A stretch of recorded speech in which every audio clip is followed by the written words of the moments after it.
two fingers that we shoot the ball off of must touch the ball last at the same exact time and be held right from the release point to the follow through, facing the basket until it goes in. If a beginner shooter that is 5 years old hears that and continually ensures that that is the memory focus every repetition, they will master the shot. Let's look at the basketball. If I'm going to control this object to force it to go to the direction I want it to, one finger won't work. One finger on the basketball, and we'll use the nozzle. One finger on the nozzle at the last moment is going to be a runoff. You're asking one finger to propel the ball.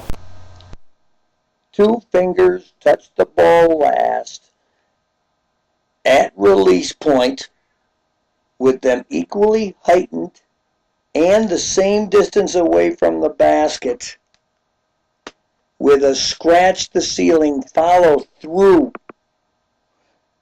The wider our fingers are in proportion to our hand, the more control we will have over the ball. Why does our cars have the wheels near the outside to control the middle of that car?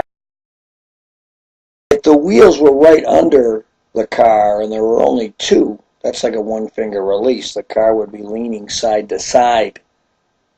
That's why any vehicle, the wheels are closer to the outside of the vehicle, which better supports the middle hull of the vehicle.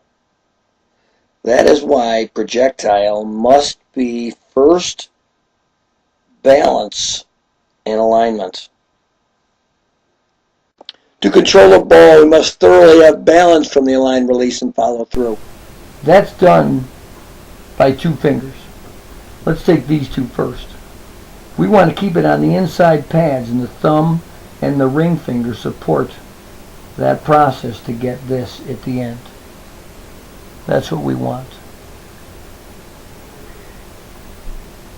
Which two fingers do we choose in this process?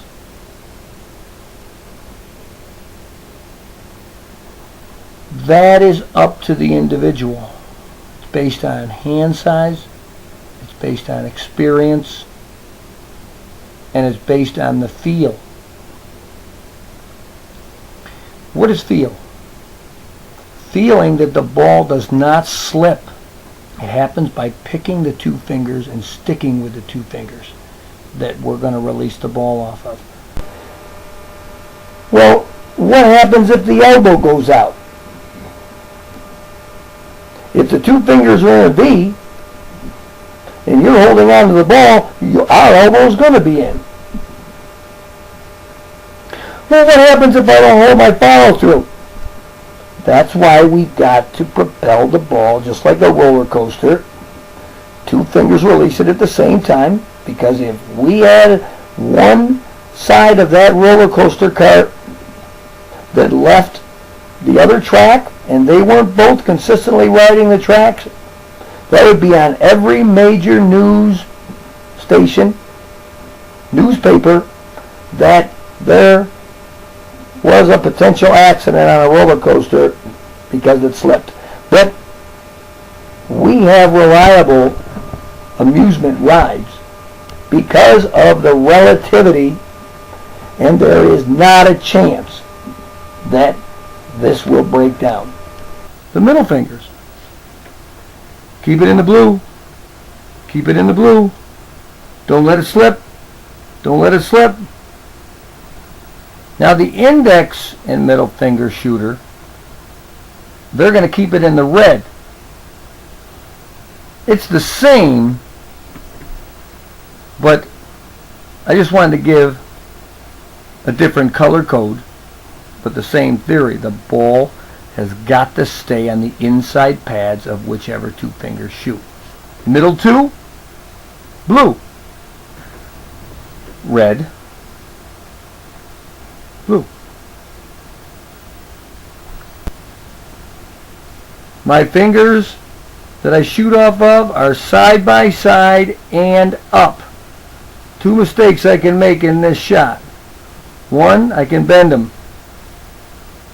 Two, I can unequal them and not make them side by side.